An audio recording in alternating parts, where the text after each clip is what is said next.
자, 부처님 생애 한번 이렇게 대충 한번 봅시다. 생애에 들어가기 앞서서 혹시 추계시대라는 얘기 들어보셨어요? 추계시대. 칼리아스포스라고 하는 사람이 지금으로부터 2200년 전부터 2800년 전 사이를 추계시대라고 정의를 했어요. 2200년. 2800년. 네? 칼리아스포스 철학자. 네. 그리고 나중에 카렌 암스트롱이라는 사람이 그거 갖고 책도 쓰고 뭐 이랬었어요. 그런데 저게 뭐 별거는 아니고요. 별거는 아니고 저 시대에 성인들이 막 한꺼번에 떼거리로 나오는 시절이에요. 성인이라고 하는 사람들이 막 겁나 나오는 시절. 그렇게 나오는 이유는 뭘까요? 춘추전국시, 중국으로 치면 춘추전국 시대이기 때문에 지금 그 얘기를 하고 있는 거예요. 네. 그렇게 나오는 배경은 뭘까요? 세상이 이제 어지러우니까. 그 전에 상업이 움직이면서 도시국가들이 만들어지기 시작해요. 도시국가들이 만들어지고 그로 인해서 새로운 변화가 시작됩니다. 그리고 도시국가가 팽창하면서 전쟁들이 일어나기 시작하거든요. 전쟁이 일어나면 무슨 일이 벌어지는지 아세요? 지금까지는 신을 절대적으로 인류가 믿었지만 전쟁이 일어나면 야, 신보다는 머리 쓰는 게 더 나은데? 라는 생각을 합니다. 쉽게 말해서 기도보다 전략이 세다고. 그렇지 않아요? 그러니까 그걸 생각해 보세요. 걸프전 같은 거 생각해 보세요.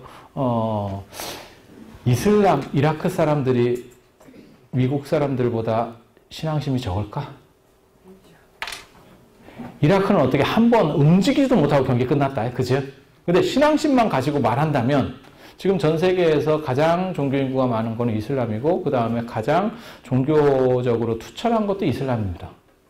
그건 뭐 인정할 만한 정도예요. 굉장히 열심히 하거든요. 그런데 왜 지지? 신이 있다면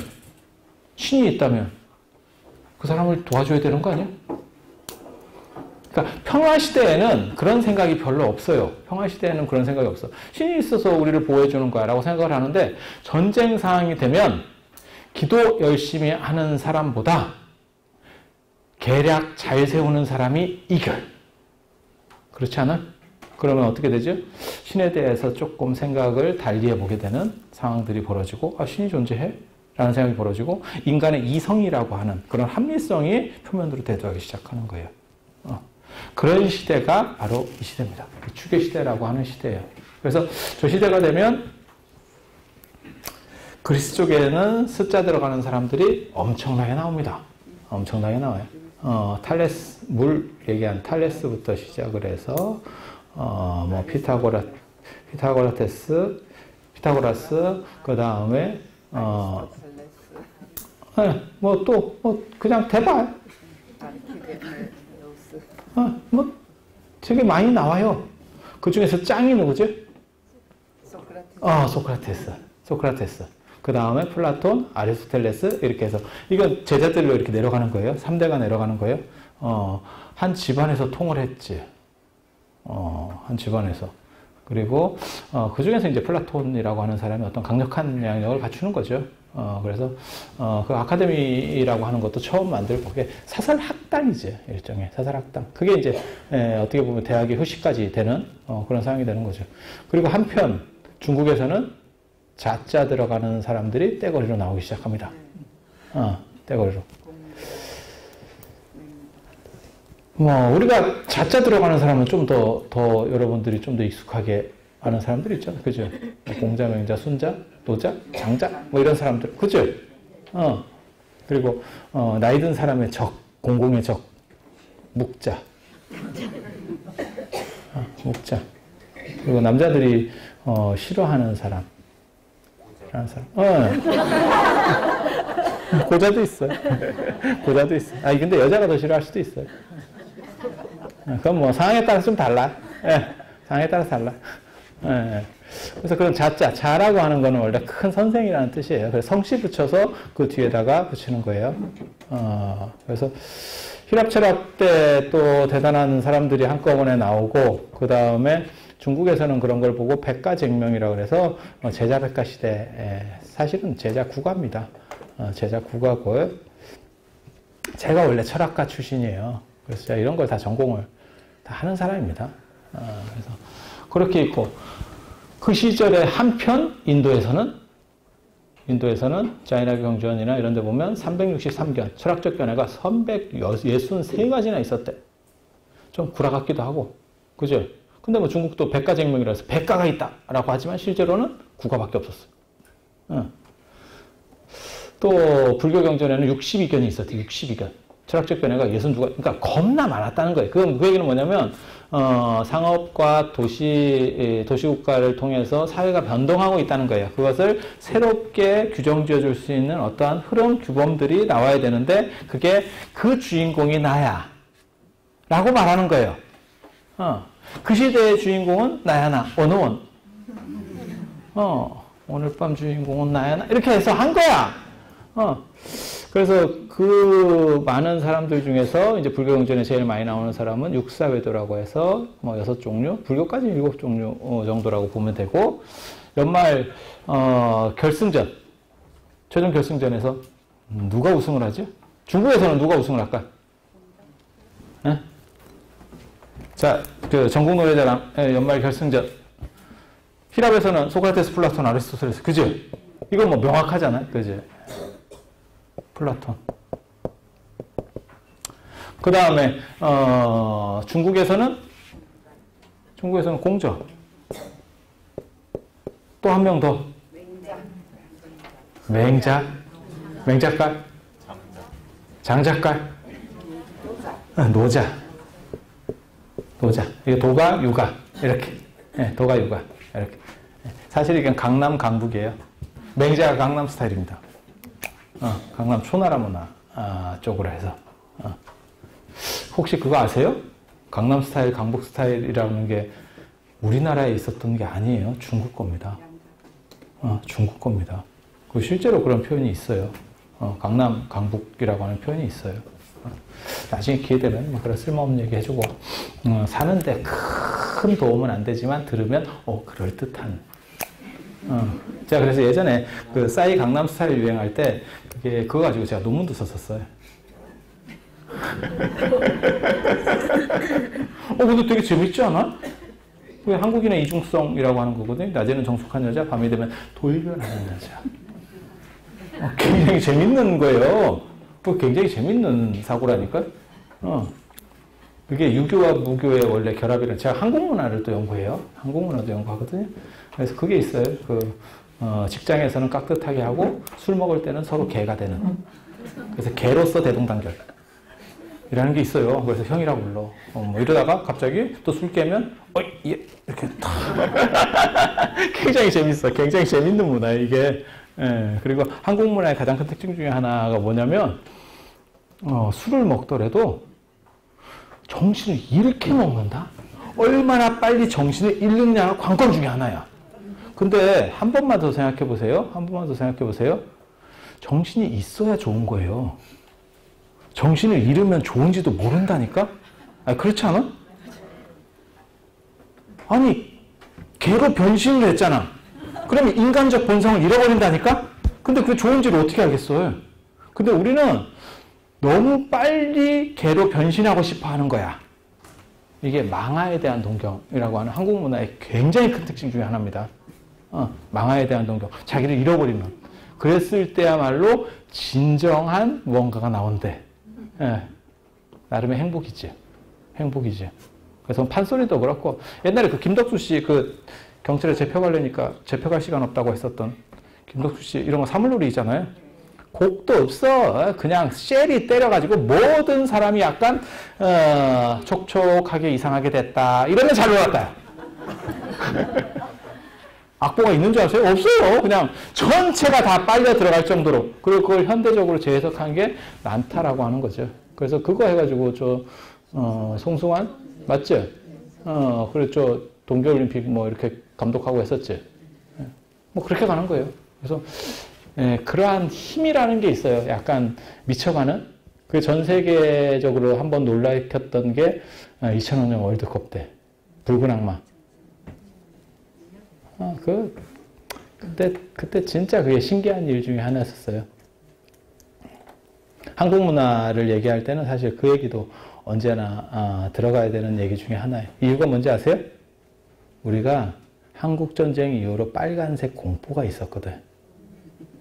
근데 붉은 악마로 그걸 떨쳤어요. 진짜예요. 빨갱이라는 말이 있잖아.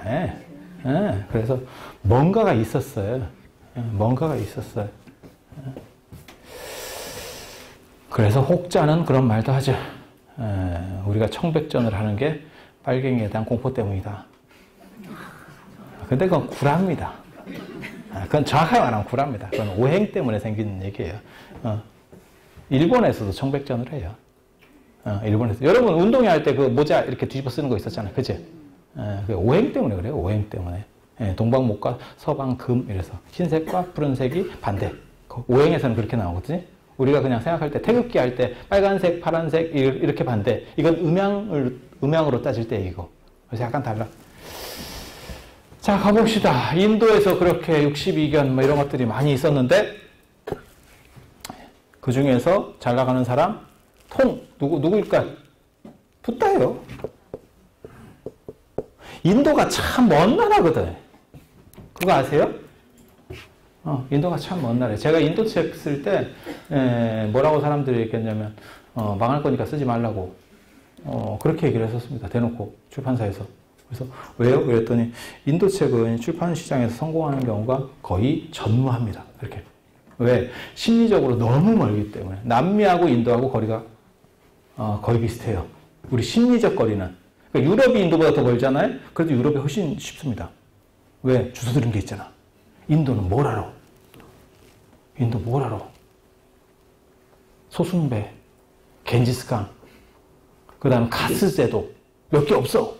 그리고 끝. 그 정도밖에 없어.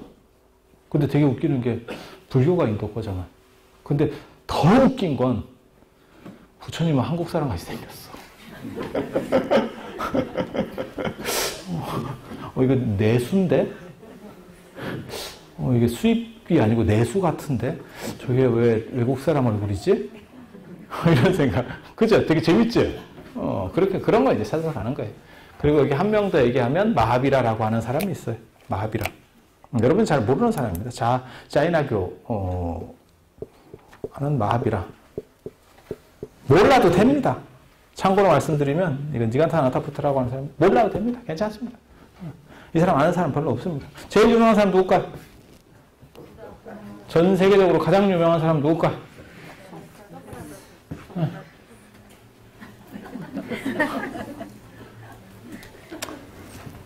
공자는 아닐 거야, 그지?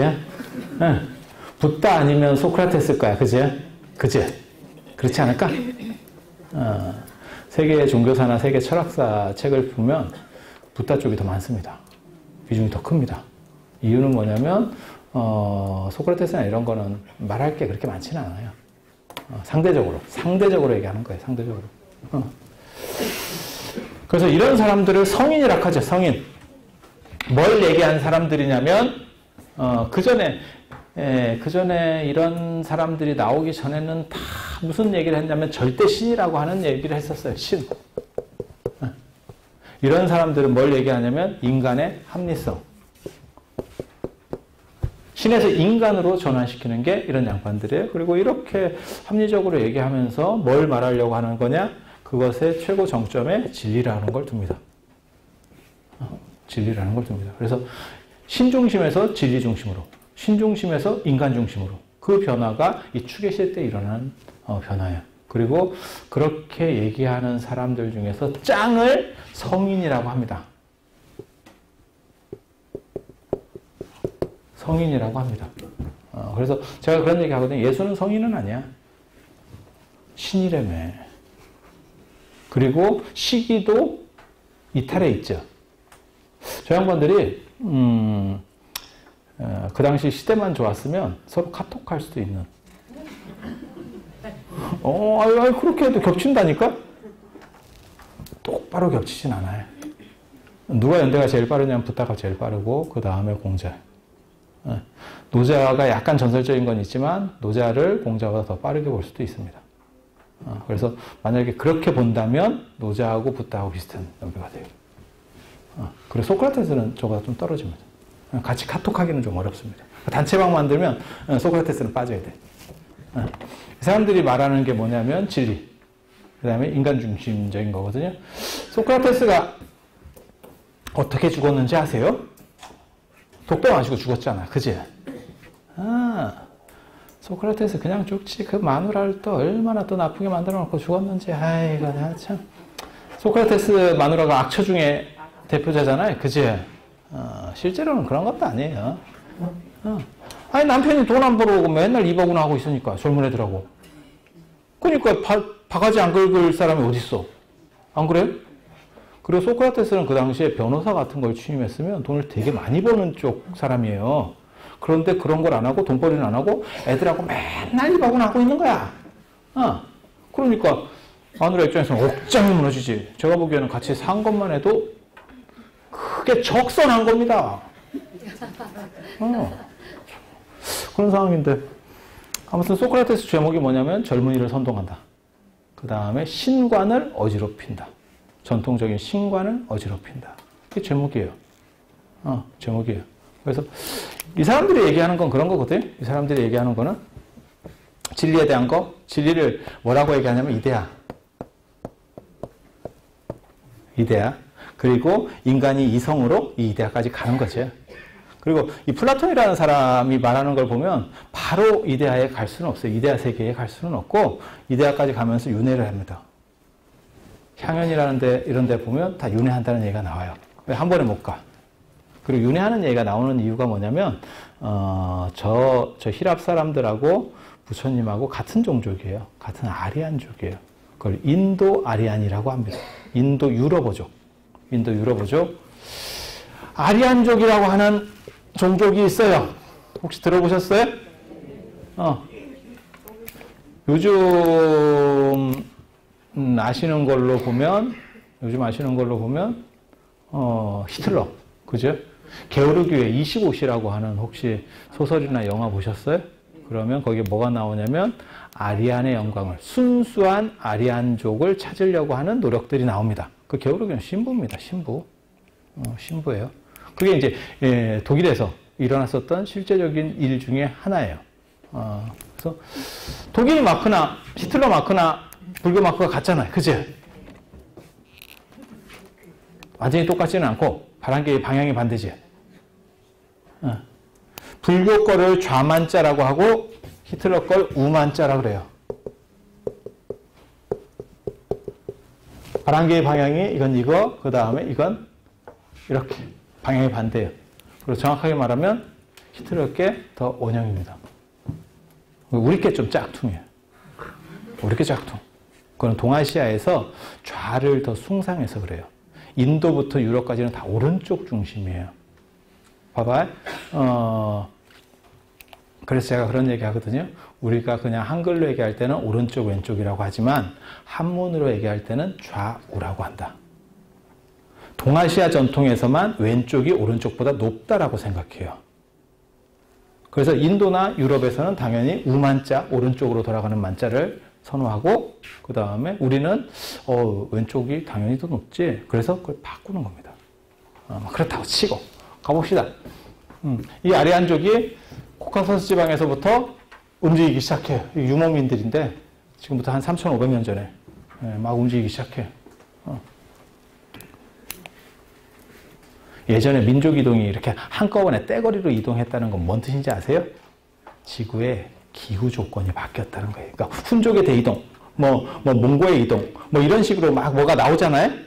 그러면 대부분 소간빙기 상태가 펼쳐진 거예요. 그래서 가만히 있으면 풀이 안 자라. 유목민이야. 그러니까 이러다가 굶어 죽겠는데? 이러면 어떤 일이 벌어지죠? 먹을 게 조금이라도 남았을 때 치고 들어가야죠. 아니, 손가락 빨다 죽을 수는 없잖아. 해보다가 졌어. 그럼 손가락 빨다 죽는 거랑 마찬가지잖아. 이겼어. 그럼 어떤 일이 벌어지는지 아세요? 뺐지? 그러면 이게 당구공 같이 돼요. 이쪽이 도망가서 또 딴 쪽을 쳐. 또 딴 쪽을 쳐. 그래서 민족 대이동이 일어나. 쫙 일어나. 그래서 아리안족이 어느 순간에 움직이기 시작하는데 이게 인도로 들어가면 인도 아리안, 그 다음에 중동으로 가면 페르시아입니다. 이란 아리안.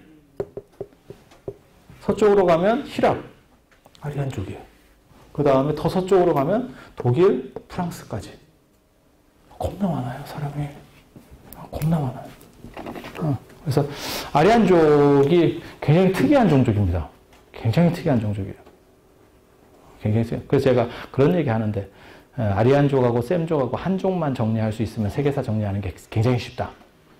걔네들의 종족적 특징만 알면 굉장히 쉽다. 그런 거를 제가 가르쳐 주기도 하지만 여기는 시간이 없어. 다 이걸 짚고 넘어갈 시간이 없어. 왜? 부처님이 빨리 태어나야 돼. 이유는 이 양반이 너무 오래 살아가지고 8시간 가지고 해도 있잖아요. 이게 4시간이지만 8시간이잖아요. 지금 그죠? 4번 8시간. 1시간에 10년씩 해야 돼. 1시간에 10년씩. 환장한다. 환장한다. 네. 그래서 윤회한다는 얘기가 나오는 이유가 뭐냐면요. 같은 기원을 가진 민족이라서 같은 사고방식이 그 안에 깔려 있는 거예요. 같은 깔려 있는 거예요. 그래서 그런 정도 생각하시고 여기서 추구하는 게 뭐냐면 진리. 이데아, 진리. 로고스, 이성과 진리, 이데아. 이런 게 추구하는 거예요. 저 사람들이 추구하는 거. 그리고 소크라테스가 결국 소크라테스 그거 아세요? 제자들이 빼주려고 했었던 거? 아테네 가보셨어요? 아테네 가보시면 지금 소크라테스 재판받았던 데도 있고 소크라테스가 갇혔던 감옥도 있고 그러죠. 거기 보면 나중에 그 기록에 보면 뭐가 나오냐면 제자들이 소크라테스를 빼주려고 그래요. 선생님 튀시죠. 배를 만들어놨습니다. 튀시죠.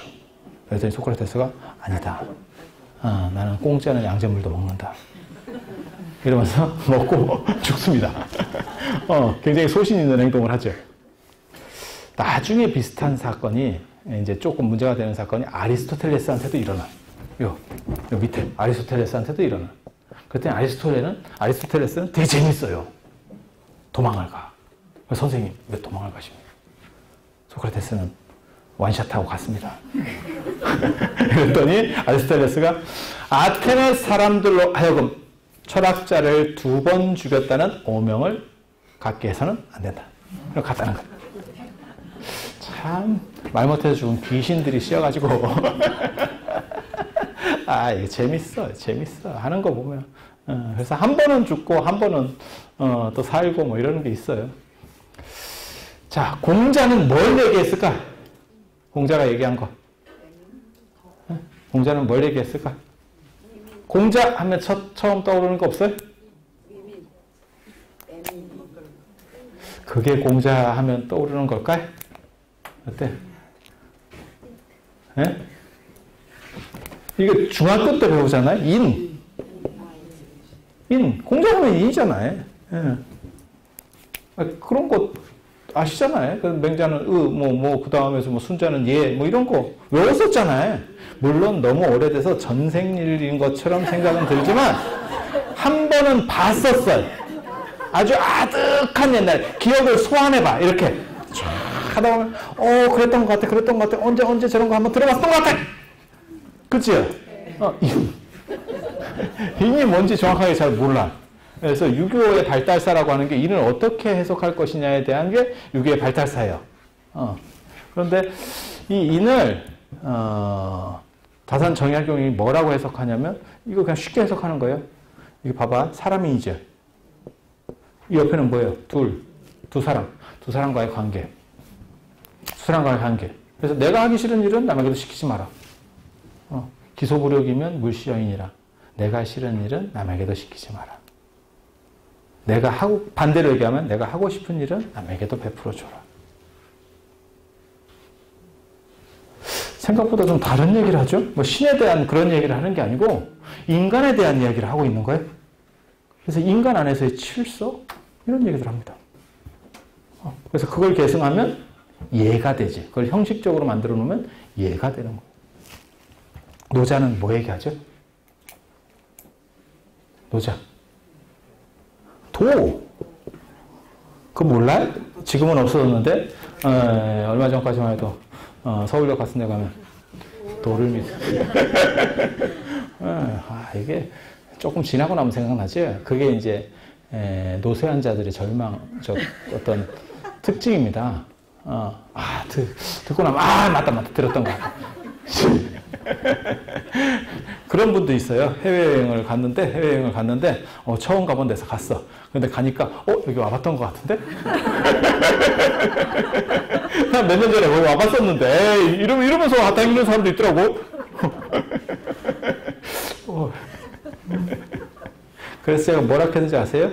그렇게 와봤다는 거를 자각한다는 자체만 가지고도 아직 좋아하세요. 좀 더 지나면 그것도 자각 못할 수도 있다. 도가 뭔지는 잘 몰라. 근데 그냥 쉽게 얘기해 봅시다. 도라고 하는 게 저희 길이라는 뜻이에요. 길은 사람들이 다니는 데가 길. 그러니까 예를 들어 산이야? 그럼 길이 없지. 사람들이 계속 다니면 길. 정해져 있느냐? 아니. 변화할 수 있어. 가변적인 거예요. 공자는 그런 말을 해요. 문어에 보면 하늘이 무슨 말을 하더냐? 그래도 사시는 잘 순행한다. 봄, 여름, 가을, 겨울 다 되잖아. 순자는 무슨 말 하는지 아세요? 순자가 기우제 지낸다고 비 오냐? 비 올 때 되면 비 온다. 이게 다 신을 까는 겁니다. 합리적, 이성적으로 얘기하는 거예요.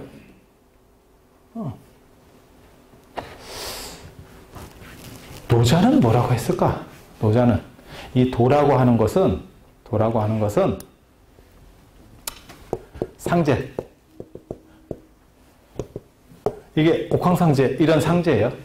원래는 하늘에 있는 오야붕 상제, 땅에 있는 오야붕은 하제 이렇게 쓰는 거거든요. 옥황상제라는 표현이 만들어지는 거는 송나라 때입니다. 북송시대입니다. 그래서 저 때는 제라고만 쓰는 거예요. 그래서 하느님이라는 뜻입니다. 도라고 하는 것은 하느님보다도 앞에 있는 거다. 진리중심적이에요. 진리중심적. 그렇게 해서 다 진리를 얘기해요. 그리고 부처님은 뭘 얘기하냐면 법.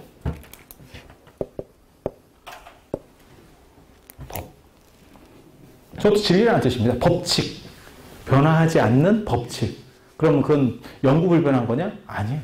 변화해. 마치 우리가 민법, 상법 이런 거 봐봐. 보통은 변화하지 않지. 하지만 어느 시점이 되면 이거 바꿔야 되겠는데? 그럼 바뀌는 거죠. 간통죄 지금 시절에는 안 맞아. 그럼 바뀌는 거죠. 그렇잖아요. 계속 그렇게 나가는 거잖아요.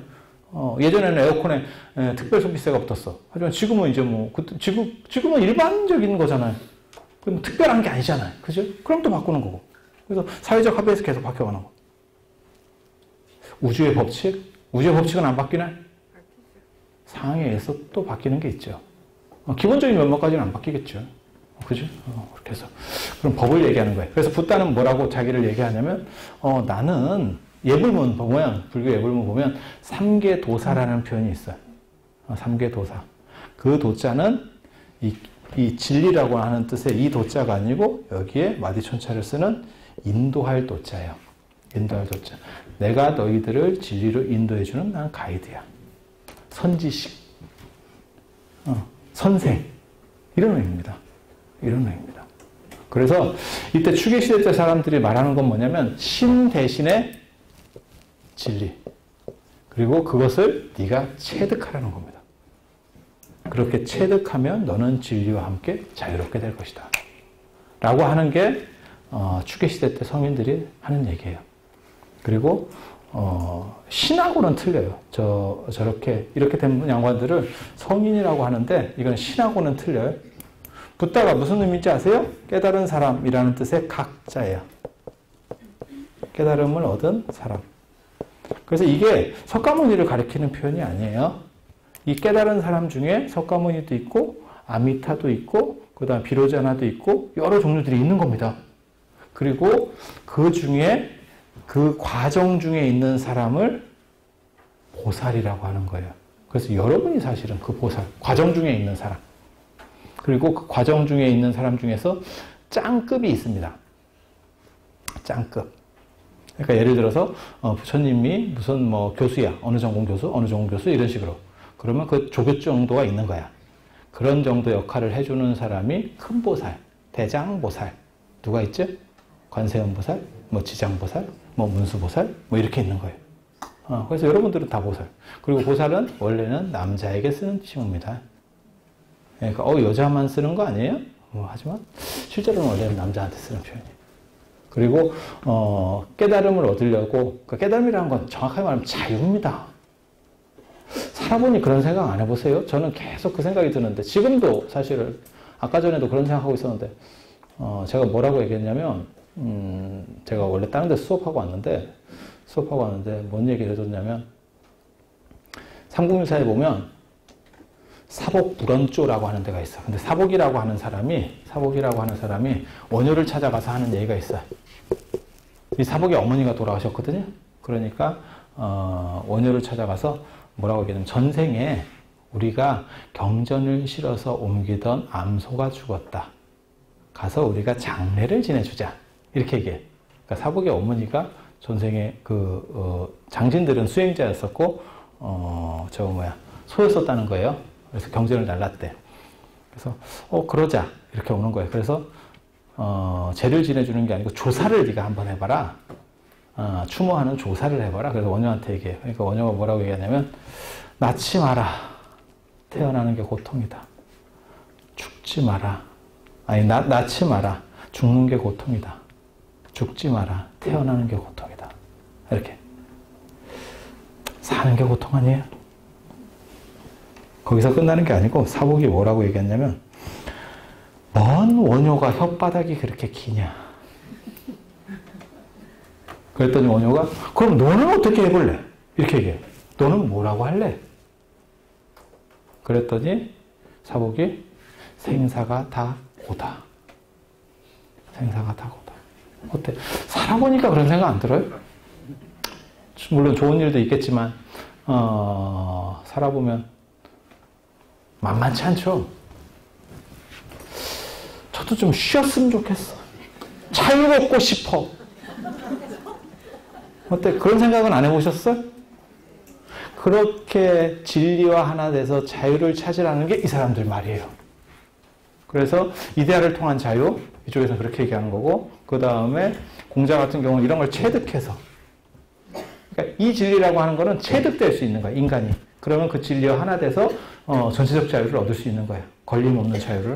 그래서 율곡 얘기에 보면 그게 있어요. 율곡이 19에 이제 어머니 신사임당에 돌아가시고 이제 충격을 받아서 금강산에 들어가서 이제 출가를 했다 하기도 하고 깎기 직전이었다 하기도 하고 자료를 찾아보면 생불이라는 표현이 나옵니다. 살아있는 부처님이라는 표현이 나올 정도로 대단한 행동을 해요. 그리고 나중에 율곡 철학이 이통기국이라고 있는데 그게 청량진권의 이통사국에서 나온 거예요. 그래서 불교책을 다 본 거는 맞아요. 예. 그래서 보통은 이제 깎았다고 하는데 깎아서 출가했다고 얘기를 하거든요. 그래서 조선 후기에 서인들이 집권하면 문묘에 율곡이 들어가고 서인들이 실각을 하면 문묘에서 빠집니다. 저 출가했던 전력이기 때문에 어디 문묘에다가 넣을 수 있어! 이라고 빼버리고 뭐 그런 사건들이 반복되거든요. 그런데 율곡이 나와서 이제 과거 시험을 보고 이제 23살부터 시작해서 과거 시험을 막 보기 시작하는데 그렇게 해서 구도장원공 9번 전국 전체 수석을 합니다. 이런 얘기를 하면 조금 놀래봅니다. 그래서 율곡을 한참 씹을 때 사람들이 뭐라고 얘기했냐면 저놈은 장원급제 하려고 시험 보는 것 같다. 참 씹는 것도 참 씹을 것도 더럽게 없었는 것 같다 싶을 정도로 그렇게 하고 실제로 5번까지 장원급제한 기록은 나와요. 찾아보면 9번을 다 했는지는 잘 모르겠어요. 잘 안 나와. 그래서 뭐 기준들이 좀씩 다를 수는 있으니까 모든 자료가 다 남아있는 건 아니니까. 근데 그런데 뭐라고 쓰냐면 그게 아주 제가 좋아하는 문장이에요. 내 공부는 성인이 되는 데 있고 성인이 되지 않았으면 내 공부는 마친 것이 아니다. 멋있지 않아? 안 멋있어? 아니 뭐 꼭 그렇게 할 필요는 없어. 그렇게 뭐 너무 인위적으로 그렇게 하지 말고 자연적으로 해봐. 내가 기회를 다시 줄 테니까. 이런 거 굉장히 멋있는 건데? 호연지가 느껴지지 않아?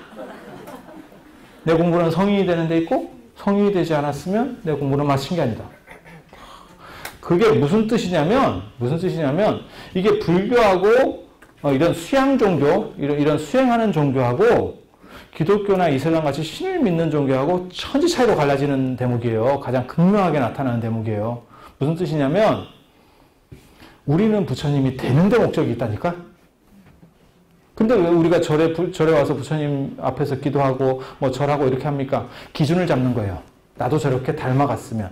위인전, 뭐 이런 것처럼. 이해가 돼요? 네. 우리가 광화문에 세종대왕이나 이렇게 이순신 장군이랑 세워놓는 것도 그런 거잖아요. 저렇게 나라를 구하고 그 다음에 무슨 뭐 좋은 일을 하고 뭐 우리 문화를 발전시키고 뭐 이런 것들을 기려주는 거잖아요. 그런 거예요, 그런 거. 그래서 약간 달라요. 그래서 이런 종교의 특징은 실제로 그렇게 되는 데 목적이 있는 거예요. 그리고 기독교나 이슬람교는 천국에 가는 거지 절대 신이 될 수는 없어요. 그래서 영원한 종으로 남는 거예요. 방법이 없어. 그래서 완전한 자유를 얻을 수 없습니다. 내 위에 신이 있기 때문에. 그게 기독교나 이슬람이 유럽이나 선진국이 되면 사람들이 믿지 않게 되는 이유 중에 하나예요. 왜? 점점 경제력이 좋아지면 무슨 일이 벌어지느냐? 내 잘난 맛에 살거든. 여러분 자녀들 한번 보세요. 다 지 잘난 맛에 살잖아. 그치? 우리는 어른들하고 가면, 우리 때만 하더라도 어른들하고 가면, 음식도 이렇게 맞춰보고, 어른이 뭐 선택하면, 나도 그거 선택해야지. 이렇게 따라가는 맛이 있잖아? 요즘 젊은 애들하고 가잖아? 돈 계산을 내가 해도 다 각각으로 시킨다. 썩을 놈들이 상도덕이 없어요. 기본적으로. 그리고 각각으로 시키면 동시에 나올 수가 없어요. 그럼 먼저 집게 나오잖아? 그러면 또 예의상, 시키기 전에 먼저 먹고 있다? 이게 있을 수 없는 일인데? 이게 왜 이런 식으로 해? 여러분도 겪는 일입니다. 똑같이 겪는 일입니다. 그리고 주문할 때 보면 우리는 단순하게 주문하는데 걔네는 자꾸 뭘 복잡한 걸 요구를 해요. 그래서 걔가 결국 받아 적어. 이게 주문 받는 애가. 엉간한 머리로 그거 기억을 못 해. 머리를 뭐 빼주시고요. 뭐 저거 꽁알꽁알 이렇게. 되게 재밌지? 되게 재밌어. 그래서 그렇게 지잘난 맛에 사는 세상이 된 거야. 그렇다 보니까 위에 뭐 신이 있다? 원치 않지. 어디다 잔소리야? 이렇게 나오는 거지. 그게 유럽이나 이런 쪽에서 종교인구가 확 줄어드는 이유예요. 그리고 뭐 토인비 이후 뭐 여러 미래학자들이 불교가 종교 중에서 가장 뜰 것이다 라고 말하는 게 뭐냐면 명상과 수행을 말해서 네 스스로 자유인이 되라 라고 하는 게 불교의 목적이기 때문에. 근데 물론 뭐 한국 불교가 거기에 꼭 부합해서 행동하고 있는 것은 아니야. 그게 문제야. 그게 원래 불교는 꼭 이런 건 아니야. 꼭 이런 건 아니에요. 그래서 불교 같은 경우도 여러분들에게 부처님이 되라고 얘기하는 거고, 도교에서도 신선이 되는 거예요. 꼭 뭐 도교가 신선되는 종교는 아닌데, 저건 도가니까. 도가하고 도교하고 신선가하고 뭐 조금씩 달라요. 그럼 설명해주면 더 재밌는데, 역시 시간이 없어. 시간이 없어. 서해에 아틀란티스 같은 게 있었어, 옛날에. 비밀인데. 진짜. 그게 삼신산이라는 거예요. 복례산, 방장산, 왕주산.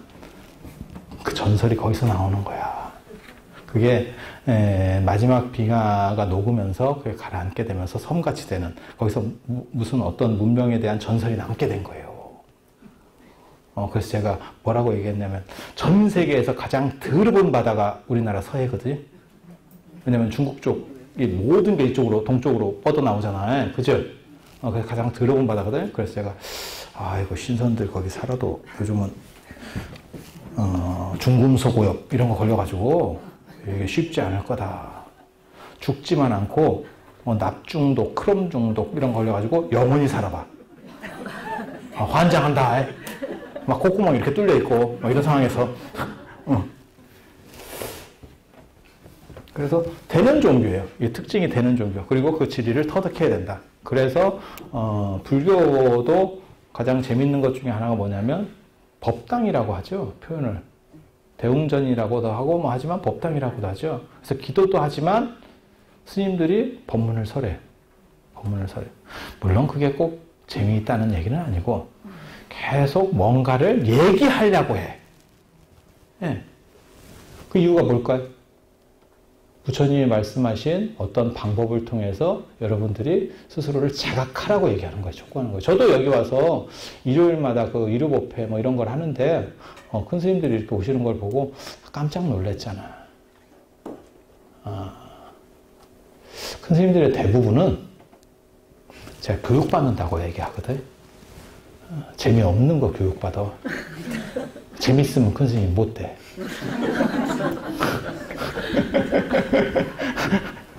근데 큰 스님이 말을 잘해서 큰 스님이 되는 건 아니에요. 수행을 잘해서 큰 스님이 되는 거지. 아니 그렇지 않아요? 그러니까 그거는 구분을 해야 돼요. 말 잘하는 사람 예전에도 그게 있었어. 조선왕조실록에 보면 뭐가 나오냐면 스님을 세 등분으로 3단계로 나누거든요. 상중하 이렇게. 그래서 첫째 그룹이 참선 수행하는 스님. 두 번째 스님이 말 타고 다니면서 경을 강설하는 스님. 세 번째 스님이 제진에 먹는 스님.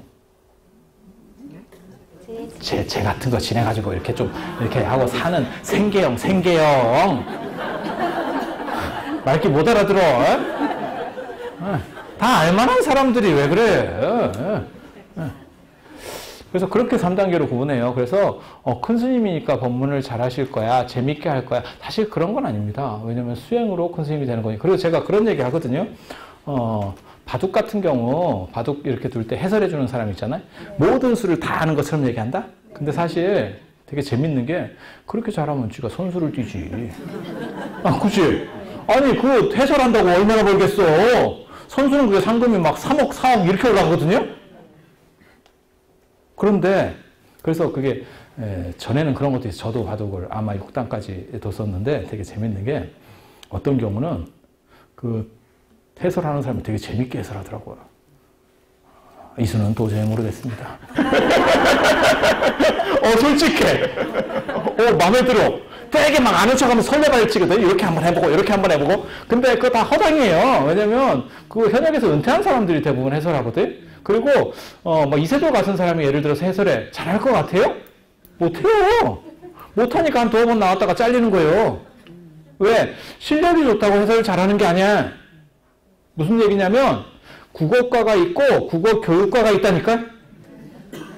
이게 틀린 거예요. 그러니까 예를 들어서 뭐 서정주나 이런 사람한테 하면 되게 뭘 잘할 것 같아? 안 그래요. 그래서 이게 전문적인 영역이 있다니까? 그래서 야, 이게 법문 같은 거는 좀 전문적인 사람한테 맡겨주고 큰 스님은 큰 스님으로서 계시면 참 좋을 건데 왜 우리 나발이까지 자꾸 이렇게 들어와가지고 생계를 위협하는지 모르겠다. 이런 생각을 합니다. 우리도 먹고 살아야 되는데. 그래가지고 단가 센 거는 전부 큰 스님이 하고 우리는 작은 것, 잔 것만 맨날 이렇게 우술이 떨어지는 것. 사회 발전을 못 하잖아.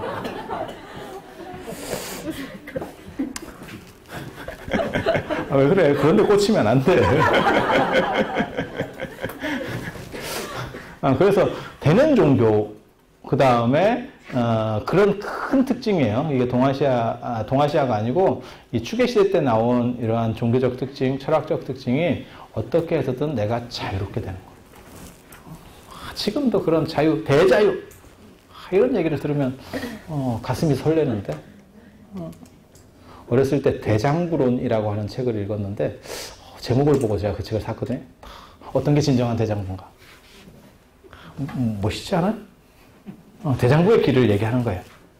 근데 읽어보니까 뭐 그렇게 대장부를 얘기하진 않더라고. 약간 실망했어요.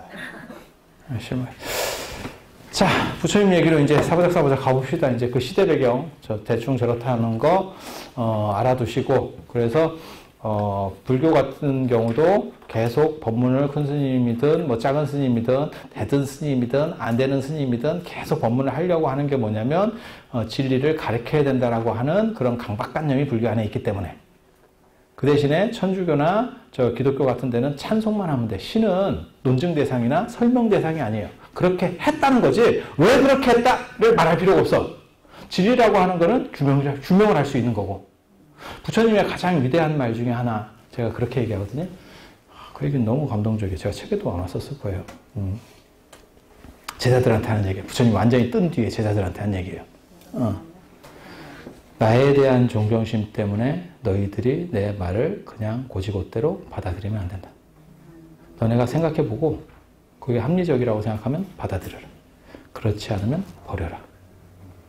이거는 진짜 자신감 있는 사람만 하는 얘기예요. 진짜 자신감 있는 사람만. 그리고 불교의 가장 큰 특징 중에 하나, 교조를 비판해도 관계가 없습니다. 그래서 이런 종교들은 특징이 뭐냐? 철학과 안에서도 다뤄줘요. 저 철학과 안에서 이런 걸 배운 거예요. 그래서 철학과 출신하고 불교과 출신의 가장 큰 차이점은 뭔지 아세요? 불교과 출신들이 비판을 잘 못해요. 그냥 옳다만 배운 거예요. 그게 종교학 쪽이거든. 그러니까 옳다, 우리 께 옳다. 황희정승 같이. 응. 철학과 출신은 어떻게든 씹어. 계속 그 씹는 걸 대학원 수업 때 계속 씹는 걸 하거든 서로. 할 일 없으니까 그냥 이렇게 씻고 저렇게 씻고 저렇게 씻고 이렇게 씻고 말 못해 죽은 귀신 어깨에 양쪽에 앉혀놓고 이렇게 막 떠들고 있는 거야. 그러다가 죽으면 어떻게 돼? 자기도 그 귀신이 돼서 또 다른 놈한테 앉아있고 끝없는 이야기지 이렇게. 그렇게 해서 불교 같은 경우는 불교도 그렇고 유교도 마찬가지입니다. 교조를 비판해도 돼요. 그 사람은 이런 부분은 잘못된 것 같아 말할 수 있어. 천주교나 이슬람에서는 불가능. 신에 대한 비판은 그건 있을 수가 없습니다. 그건 있을 수가 없습니다. 그러다 보니까 어떻게 돼? 찬양 중심이지. 찬양 중심. 그러다 보니까 찬송가라든지 뭐 이런 게 기도 이런 걸 발전하는 거예요. 계속. 그러니까 노래 같은 거 발전하고 뭐 이렇게 되는 거예요. 제가 그래서 그런 얘기 하거든요. 불교는 노래가 발전할 수 없는 게 뭐냐면 원래는 법문 같은 게 중심 메인이에요. 노래는 찍기다시야. 그렇기 때문에 노래가 발전할 수가 없고 이런 참불과 이런 거 들어보시면 그런 생각 안 드세요? 아, 참 발전 못했구나. 딱 들어보는 순간 아, 이렇구나.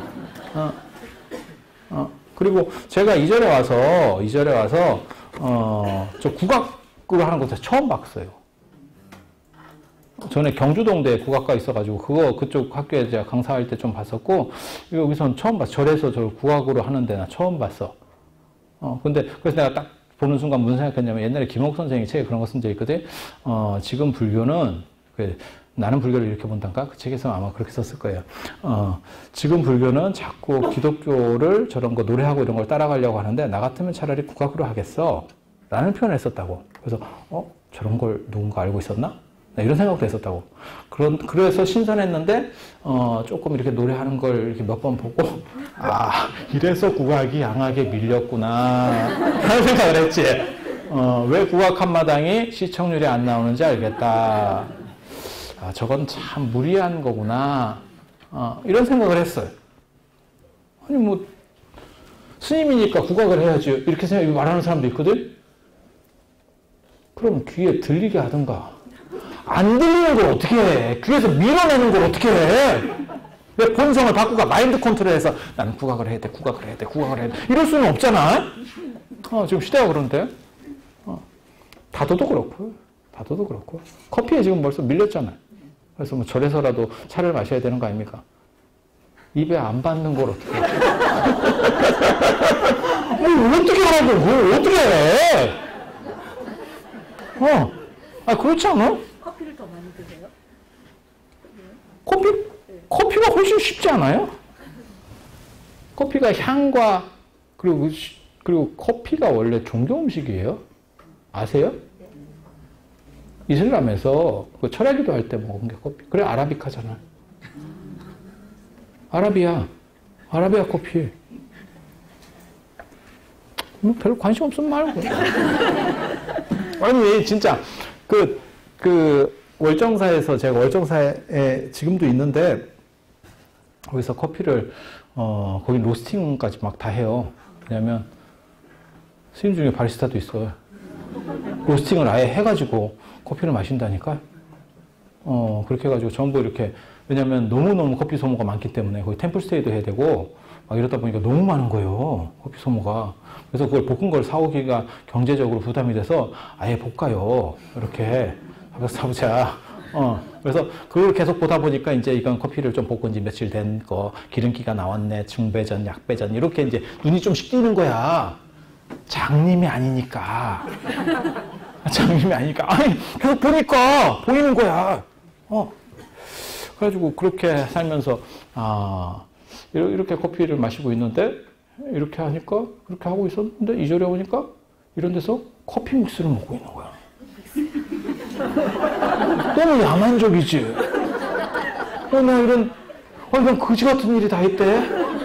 시골의 강원도 깡촌절에서도 제가 월정사를 얘기할 때 늘 얘기하는 거 있거든요. 아무리 북한이 핵이 많아도 월정사는 청정지대다. 월정사 절대 핵 떨어뜨릴 일 없다. 왜? 핵값이 안 빠지니까. 원가가 안 빠져. 서울로 날리다가 요격해서 떨어지면 몰라도 절대 거기를 목적으로 떨어뜨리지 않아. 그 핵값이 얼마나 비싼데. 그런데 뭐하러 떨어뜨리겠어. 제가 이절로 올 때 왜 이절로 왔냐면 월정사에서 너무 십장생들하고 오래 살아가지고 변화가 없었어요. 진짜 너무 항상한 존재들만 있는 거야. 나무, 돌, 뭐 이런 것들. 십장생이 좋은 줄 알지? 한번 계속 살아봐. 바퀴의 임천고치에 보면 왜 산수화를 벽에 그리는가가 나와. 자연에 가서 인간들은 살고 싶지만 자연에 가서 못 사니까라고 나와. 왜? 인간에게 이율 배반적인 게 있는 거야. 자연에 가서 살고 싶은 것도 있고 인간들하고 살면서 정치를 하고 싶은 욕구도 있었던 거야. 그 사람들은 벼슬 하는 사람이니까. 그래서 제가 그런 얘기 하거든. 그런데 이렇게 한여름에 더울 때 이렇게 보면 거기는 에어컨이 필요가 없거든요. 시원하니까. 그래서 이렇게 쭈글 튀고 있으면 사람들이 지나가다가 관광객들이 지나가다가 이런 데서 좀 와서 살아봤으면 좋겠다. 그러면 제가 뭐라고 얘기하냐면 너 살아봐. 너 살아봐. 그게 세상에 그렇게 만만한 게 아니야. 마치 그게 직장 생활하다가 한 일주일 쉬어봤으면 좋겠다. 딱 일주일까지다. 딱 일주일까지다. 계속 쉬어봐. 그러면 또 다른 거 구한대. 그런 게 있어요. 근데 여기 오니까, 이게, 커피, 저기 믹스 커피를 막 이렇게, 너무 야만적이고, 여기 공간도 제가 되게 마음에 안 들거든요, 사실.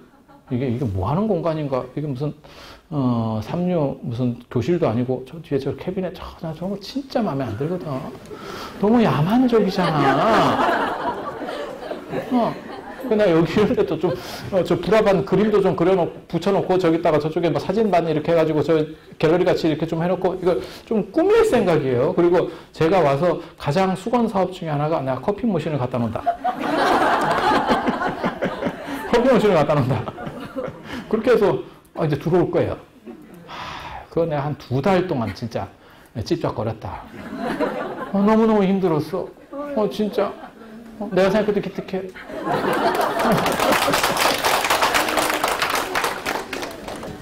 원을 세우면 다 되는 거야. 이런 부모의 땅에도 씨앗을 심을 수 있어. 문화의 씨앗을 심을 수 있어. 저는 진짜 여기 와서 굉장히 놀라운 것 중에 하나가 그거였었어요. 월정사는 다 커피 마시고 뭐 차 마시고 이렇게 공간이 굉장히 많아요. 그래서 여기 가서 마시고 사람 오면 저쪽으로 오락하고 뭐 카페로 오실래요? 뭐 이렇게 하고 딱 하면 다 되는데 여기는 이게 뭐래? 어디 사람 하나 만날 때도 없고 저는 개인적으로 방에는 절대 사람을 안 들여요. 저는 사람을 절대 안 들이거든. 그래서 제 방에는 특징적인 게 이렇게 분리수거 같은 거 하고 있고 이래요.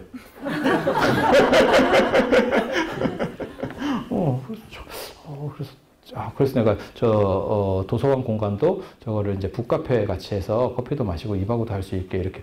뭐 책 빌려고 하는 사람도 없는데 너무 뭐 한두 명 있는데 계속 뭐 조용하게 소장하고 귀신같이 사람들이 있는 거야. 아니, 즐겁게 쓰면 되지. 이게 사고방식이 좀 다르더라고요. 그래서 그런 쪽으로 바꾸는 거예요. 그래서 아마 다음 주 되면 커피 머신이 올 겁니다. 그 커피를 마시고 싶으면 퍼뜩 뛰어가서 마셔야 돼. 왜냐면 쉬는 시간은 정해져 있고 나오는 시간도 정해져 있어. 커피가. 겁나 비싼 거 사면 누르자마자 바로 승질 이렇게 받고 팍 나오거든? 근데 좀 싼 거는 내가 좀 생각을 해. 갈고 이렇게 찍 이렇게 요실금 하듯이 이렇게 천천히 나와 천천히. 그래도 2대 했어요. 2대. 놀랍지. 그중에 주간반에서 한 분이 한 대는 보셔줬어. 대단하지. 이름 붙여주려고. 우리 또 그런 거 좋아하거든. 부처님 당대에 모시하면 이름 붙여주는 부처님도 했어요. 나중에 나오겠지만 기수급고도관 중림정 우리 금강경 같은 데 보면 기수급고도관에 계셔. 그게 2사람 기수라고 하는 사람과 극고장자가 기증한 거예요. 그래서 이름 붙여주는 거예요. 되게 재밌어. 자, 이제 부처님 생애 이제 책 한번 봐봅시다. 이제 부처님 빨리 태어나시게 해야지. 이게 안 태어나시면 뭐 큰일 났어. 그래서 25페이지 보면 칼 야스퍼스 추계시대 뭐 이런 얘기 썼고 또 쭉쭉쭉쭉 가서 28페이지 인류의 서광 어둠을 품다 뭐 이렇게 해서 그 다음에 31쪽 보면 부처님 조상 얘기가 나옵니다. 족보 얘기. 족보 얘기. 그래서 이제 부처님 그 7대 조상이 청정하다. 인도는 7대 조상까지 따집니다. 우리는 4대 봉사잖아요. 그죠? 4대 봉사. 인도는 7대까지 따져요. 그래서 우람분절 같은 거 할 때 7대까지 뭐 해라. 뭐 이런 얘기들이 있어요. 그리고 그 2번째 줄 보면 감자왕. 감자왕이 부처님 조상의 시조입니다. 이름이 감자가 뭐야. 고구마왕이라 해라. 근데 이게 달감자예요. 사탕수수 자자예요. 사탕수수 농장을 경영하는. 그러니까 2700년, 2800년 이때쯤에 사탕수수 무역권, 사탕수수 재배권을 장악했다는 거는 상당히 세죠. 딱 들어봐도. 그렇지 않아요? 설탕이라고 하는 게 굉장히 사람들이 선호하는 그런 거잖아요. 물론 지금은 이제 아니지만, 옛날에 단 거 없을 때 이거 엄청 좋죠. 꿀이 좋을까? 설탕이 좋을까? 꿀이 좋을까? 인도 사람들은 꿀을 좋아했을까? 설탕을 좋아했을까?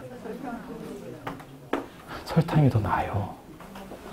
이유가 뭘까요? 꿀은 열나죠. 몸에 열나는 건 더운 쪽 사람들은 이렇게 밀어내는 경향이 있습니다. 그래서 인도 사람들 뱀 같은 거 안 먹어요. 뱀 먹고 이런 문화들은 약간 추운 쪽. 그러니까 우리나라 사람들이 옛날에 뱀 이런 거 많이 먹었잖아. 그래서 뱀 많이 먹은 사람 보면 얼굴이 막 번질번질 하다는 둥 뭐 이런 얘기 못 들어봤어? 무슨 약장사나 뱀장사 그래서 그게 먹는 게 정해져 있어요. 그래서 추운 쪽 사람들이 몸에 열나는 걸 잘 먹어요. 그리고 더운 쪽 사람들은 열나는 건 밀어냅니다. 지금도 그런 거 있잖아요. 뭐 열체질이 있는 사람들은 인삼 같은 거 이렇게 안 먹고, 난 그건 안 먹어. 뭐, 먹으면 더 부대껴. 뭐, 이런 거. 그죠? 그런 거. 인도가 아프리카에서 떨어져 나온 대륙인 거 아시죠? 그죠? 아프리카에 떨어져 나와서 아시아판이랑 충돌하는 거잖아요. 그래서, 히말라야는 계속 높아지고 있는 거고, 인도가 아프리카에서 떨어져 나온 대륙이라는 거는 인도 원주민은 어떤 인종일 것 같아요? 흑인입니다. 흑인. 드라비다족, 문다족이라고 하는 흑인이에요. 그러니까 인더스 문명, 흑인 문명입니다. 인더스 문명, 흑인 문명. 그런데 거기에 아리안족이라고 하는 백인이 들어온 거예요. 어떤 일이 벌어지냐면 흑백 간에 이제 문제가 생기는 거죠. 그 다음에 아리안족은 유목민이니까 유목민은 소수고 농경민은 많거든요. 그럼 어떤 일이 벌어지냐면 이렇게 이게 흑인, 흑백 간의 인종 차이가 벌어지는 거예요. 우리 동아시아 같은 경우는 생긴 게 다 똑같기 때문에 피부색 이런 게 없잖아요. 그러니까 누가 양반인지 쌍놈인지 뭐 도망가면 끝나는 거고, 그죠? 양반집 여자라도 보쌈에 가면 끝나는 거고, 그죠? 뭐 그런 사이가 끝나는 거지. 뭐 어떻게 할 거예요? 그래서 맹자 때 벌써 그런 얘기가 나와요. 맹자 때. 예, 1000명 이상이라고 1000명이라는 건 정해져 있지 않아. 그러니까 딱 이렇게 구분되는 게 아니잖아요. 그죠? 그런데 미국 같은 데 봐보세요. 미국은 다민족 국가잖아요. 백인 우월주의 엄청납니다. 백인 우월주의 오늘날도. 그래서 백인 같은 경우도 미국 같은 경우도 백인 제가 얼마 전에도 어떤 그 젊은 애가 와서 미국 간다 하길래 내가 그 얘기를 해줬다고. 백인, 흑인, 순서가 그런 거예요. 그 다음에 남미, 웨스트죠 뭐 이런 거 있잖아요. 그 다음에 동아시아는 여기에요. 우리는 여기에 있어요. 신분계층으로 치면. 그래서 겁나 무시해요. 단지 차이는 뭐냐면 교양인들은 무시는 하지만 드러내지 않아. 그리고 좀 덜 교양인들은 대놓고 무시하지. 그 차이만 있는 거예요. 그래서 제가 늘상 그런 얘기 하거든요. 가방끈이 길어지고 사회 상층부로 올라갈수록 사람들은 더 싸가지가 없다. 단 그 싸가지 없는 거를 잘 포장한다. 잘 포장한다. 그건 100%입니다. 그건 100%입니다. 여러분 생각하고 달라요. 그리고 또 뭐가 있냐면